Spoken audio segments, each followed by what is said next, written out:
Okay, good morning, everyone. So I'll be working on the topic that we have covered yesterday, and we have worked on AMOS.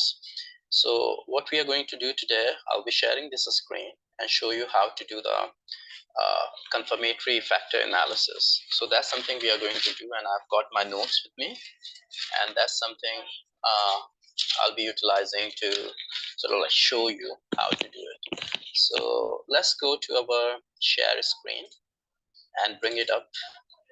So I have brought AMOS, and that is showing on the screen right now.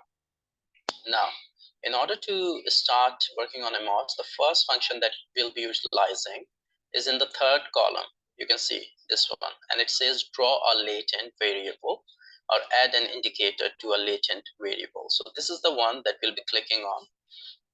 All you want to do is to click on that, come here on the page, click back, and that's the question. There's a question, that's a circle, and we click on top of that as many variables as we have. So we have 3 variables for this question, 2, 3. So we have got a question and 3 variables, and we have got 3 questions along with 3 variables. So we'll utilize all those 1, 2, 3, 1, 2, 3. So now we have got 3 questions along with 3 variables. Okay. After doing this, we have to realign them. So what we want to do is to go to the 6th row. If you can, 6th row, and the second column, it says rotate the indicators of the latent variable. So you click on that one, come here, click on the circle, and it will sort of relocate there. It will reposition. So we see now all the 3 questions along with their variables are perfectly aligned. I can even play further with that. So what I can do, I can go back to the 5th row and the second column that says struck, that says move objects. I click on that, select it, then I come down 1, 2, 3, 4, 5, 6, 7, 8, 9, 10. There's a 10th row, and there's the third column that says preserve symmetry. You click on that. So you select both of them and you click on circle to relocate them. So see, I'm bringing them in the center and making sure that I can utilize the space that I have got on my page here. So now all the 3 questions that I have created have been perfectly aligned. They are right in the center, and I want to bring the data in. So I go back to the first column. Sorry, the first column, yeah, and that the 3rd, 4, 5, 6, 7, 8 row where it sees like a grill that says select data. So you see, I've got my cursor on the select data file. Click on that one, and you go to the file name. You can see the file here. So click on file name, okay.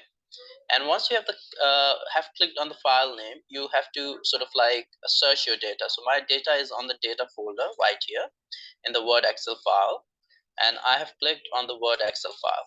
Now the data is here. All I have to do is to click OK, so the data can be imported to AMOS. I've clicked OK, and I'm assuming that the data has been imported. I'll go to the 3rd column, 3rd row, and you see these bars, list variables in data set. I want to click on that. When I do click on this one, a screen populates that shows all the variables that I've got. So all I want to do is to transport these variables from this list to the squares in here. So we understand this big circle represents the question, the squares represent the variables, and the small circles represent the errors. So I click on this OC1, that's my first variable. Without unclicking it, I'll transport it to the square. I'll drag it to the square and see it's been transported.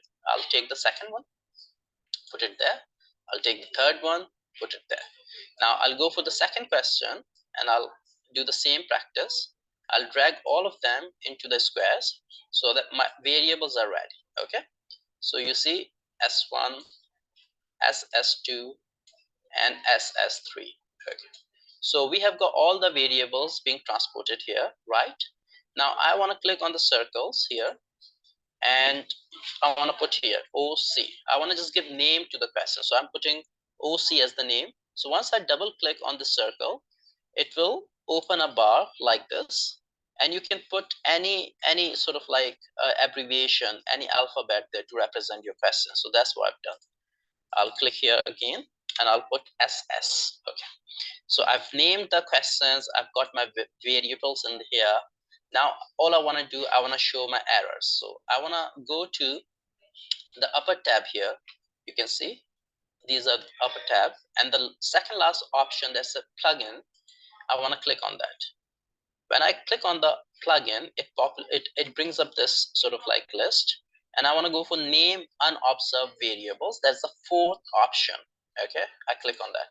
Now we see errors have also been populated here. They're here. So I've got the question, I've got the variables, I've got errors here, right? I've got the data transported as well. So now what I want to do, I want to make sure that my file is safe. So I want to save my file in a folder. That's one of the practices that we do in AMOS. So I go to this floppy, which is in the third column, and 1, 2, 3, 4, 5, 6, 7, 8, ninth option. There's the ninth row, third column. Click on the floppy and go for any folder. I've created this folder Jan file on my desktop. I click on the desktop, this Jan file, and I go and put 333, whatever name. I'll put 333. So my data has been saved. Okay, and I see all my diagram is available. Okay, with the errors, variables, and the questions. Okay, so if I go back to plugins here, okay, and I click this first option called draw variances, covariances. I'll go back and I'll make sure that my diagram is complete. I'll go for draw covariances. Okay, it's not doing it, sorry. So let me see, where am I wrong? So I'll have to click first. So what I want to do, sorry, I forgot one of the stages. As I'm not looking at my notes, I'm just going off the top of my head. So I'll go for the first column, fourth row, and I select this finger here, and then I go and click on all the questions. It will change the color of all these questions. You can see the color have been changed, and you want to go back to the plugins and click draw covariances. And now you see these sort of like lines have appeared, which are connecting all the variables. So I have created the covariances. I've got questions, variables, errors, and I want to deselect. I want to get rid of this color that is appearing. All I want to do is to go to the third column, fourth row, and click on this punch that says deselect all objects. Look what happens. All the colors have disappeared now. I'm almost there. I've got everything sorted. But before I go and calculate, all I want to do is to come to the second row, second column, 1, 2, 3, 4, 5, 6, 7, 8. Eighth row that says analysis properties. So I go to the second column in the eighth row where we have got something called keyboard with small squares, colored squares. Click on that one, and this screen will pop up. Once this screen pop up and analysis properties, you go to the fourth option called output. Okay, once you click on output, just pick the first three. You check the first three: minimization history, standardized estimates, squared multiple correlations. So once you have clicked on that, just close it down. Now we are fully ready to calculate.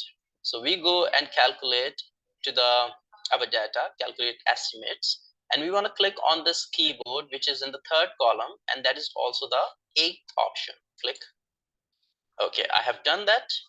And once you click on that, there is a red button that will appear on the top of the bar here. So you can see this red button has appeared. But before you click on that red button, you just want to make sure you click on standardized estimates. We want to go for what? Standardized estimates, and you click on red button. And once I do that, it will show the relationship between the variables, and it will show some of the numbers. Let's see. Okay, we've got the numbers. So we are on the right path without looking at my notes. I'm just walking you through this journey. So things are going very well. So thanks to our teacher who has literally repeated everything yesterday for us. So I'm making sure that you guys are also able to benefit from it. So let's go to our files that have been shared by our teacher. So I've got 3 different files. One of the files that he has shared is called construct and reliability and validity, and that's the Word file. So what we want to do, we want to transport our data from AMOS that we have got here. If you look at the first variable OC, it says 0.85, 0.87, and 0.83. We want to transport this data to this file. And this way we'll be able to achieve our standardized factor loading. So these are standardized factor loading that we have achieved or we have calculated from our AMOS file. So all I do, incorporate this data in front of the variables. All the three variables have got the three data, okay? And then I do the same practice for the second and third. So we have got 0.64, 0.94, 0.74. I put all these values in there in the second variable. Okay, so it's all there, and the third one as well. So third one is got 0.171, 0.80, 0.57. See, 0.71, 0.80, 0.57. Of all the standardized factor loading incorporated in this Word file. Okay, and sir has already provided us with this data, so we don't have to bother. Now we want to calculate something called Cromback alpha. How do we do that? Not too tricky. All you want to do is to go to search, bring your SPSS up, and it takes time to bring SPSS up. So far what we have done, we have created this diagram on our AMOS, and I have made sure that I'm able to calculate this standardized factor loading, and see our AMOS's, our SPSS is up here. I close it down, this screen. I go to the first option that says file, okay? And in file, I go to import data, that's the third option. So if I go to import data, I have got the second option called Excel file. Click on Excel and see the same data file that I had imported in AMOS. All I have to do is to bring it here. So click on this one, click open, and the file has transported all the data after clicking OK here to the SPSS. So now my SPSS has got all the data that I have in my Word file that I've collected. Now the second option in terms of this Word file, we have to calculate Cromback alpha. What do we want to calculate? Cromback alpha, and that's something we'll be doing it with the help of the SPSS. So we have transported our data, we have imported our data from Excel file to SPSS, and what we want to do, we want to go to the sixth option on the top bar that says analyze. That's the tab. We click on analyze and we go to scale. Where do we go? We go for scale. In analyze tab, you'll get an option called scale, and it takes you to the reliability analysis as it is displayed on the screen. I click on reliability analysis. Now this screen will pop up. Okay, so once this screen has popped up, you wanna calculate Cromback alpha from here, and you wanna click on all the three variables. Either you can transport these variables one by one, click on this one, come here, click on this one, come here, click on this one, come here, or you can select them by using the shift button, all the three. Once the variables are here, all I want to do is to click on OK. I click on OK and I calculate something called Cromback alpha. That is 0.882 for the first one. So I've got the exact same value here, 0.882 for the first question. That's 0.882 Cromback alpha that I've got here. Okay. And now I want to do the same practice for the second and third one. I'll go back to analyze. I go back to scale. Who is that? Just wait. Hang on. Just wait. Just 2 moments. Hello, sir. Yes, sir. Okay. No, come, please. No, please come in. I'm just recording something. Just give me 2 minutes. Yeah, please sit down. No. You meanwhile you sit down. No. Please sit down. You just bring up your laptop. Absolutely fine. Yes. So I'll just no. Just give me. I'm just going on. You just do your laptop. Okay. So we'll go here, and we'll go back to reliability analysis here. Okay.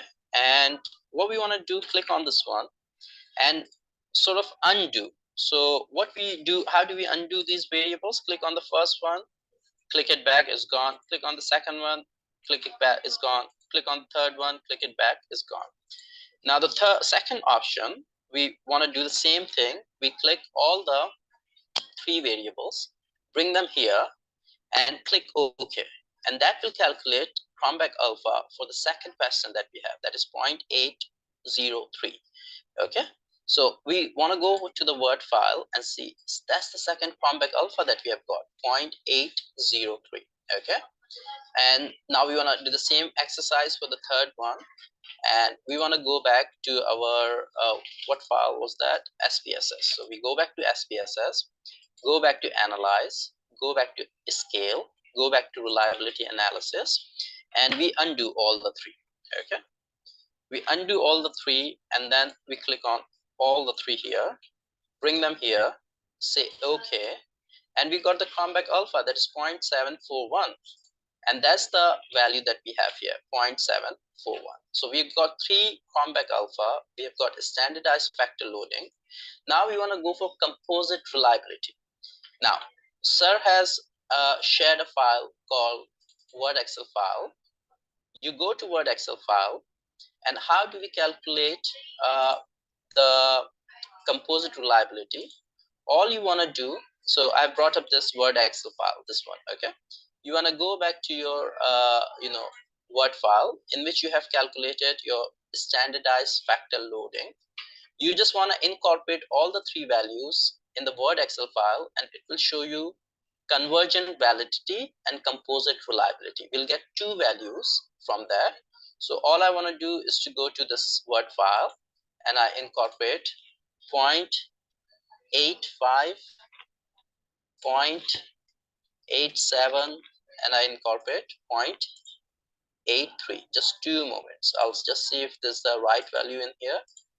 Yeah, 0.83. So if I put 0.83 here, hang on, 0.83, it will automatically calculate the two values. You see, it is showing you two values, composite reliability and convergent validity.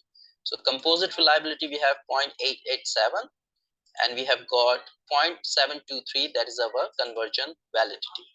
Both the values have been calculated, and you repeat the same exercise for the next two questions, and it will show you the same thing. You just put 0.64, 0.94, 0.74. So if I come here, I have to remove these values first. For the second one, we cannot put all the values all together, so I'll put the second value just to demonstrate it to you, 0.64. Okay, so that's 0.64. The second one is 0.94 and 0.74. 0.94 and 0.74. Now we have got two values here again, and those two values are composite reliability and average and convergent validity. And you can see for this one, 0.83823 and 0.614. So 0.823 and 0.614 shows the values that we were after. Once you have calculated this, how do we get discriminant validity? You want to understand, we have to go back to AMOS, the one that we had opened, the diagram, and we want to see the values between the variables. So the first value was 0.62 between OC and B. This is the value. And the second value was 0.67 between OC and SS. And that's the second value. This is the relationship. So you go back to the file, you see 0.62 and 0.67. These two values are here on the AMOS that are collecting it. Okay, so once you get to these values, you want to take the square. So I've got my calculator up here. I want to take the square of 0.62. So first 0.62 into it, multiply 0.62, and that will bring up 0.3844. That's first value. Now the second one, we want to take the square of 0.67. Say 0.67 into 0.67, and that will be the second value, 0.4489. Once you get the two values, the bigger value will be called maximum shared variance, that is mentioned here.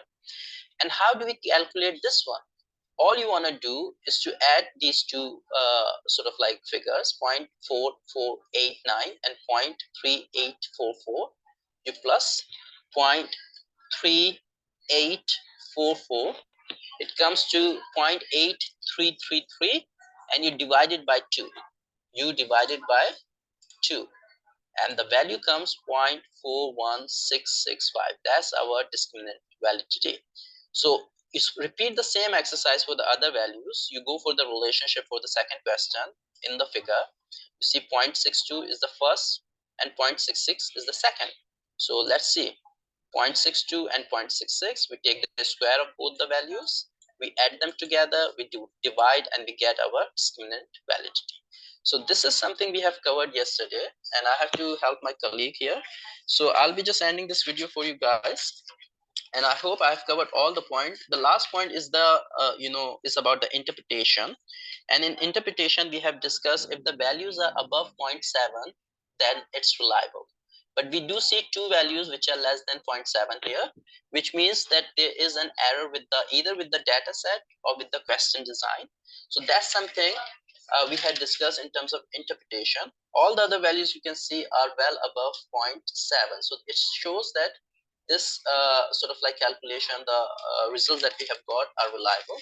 Just making sure that I can, if the value is less than 0.7, then it is affecting, it's not affecting other indicators. But if it is less than 0.4, then this can affect other indicators. So it has to be above 0.4. Right now it is acceptable. That's what we have learned yesterday. So I'll try and end this video for the future references. I'll come up with the new videos. Thank you so much guys for listening. I hope this will help. Allah Hafiz.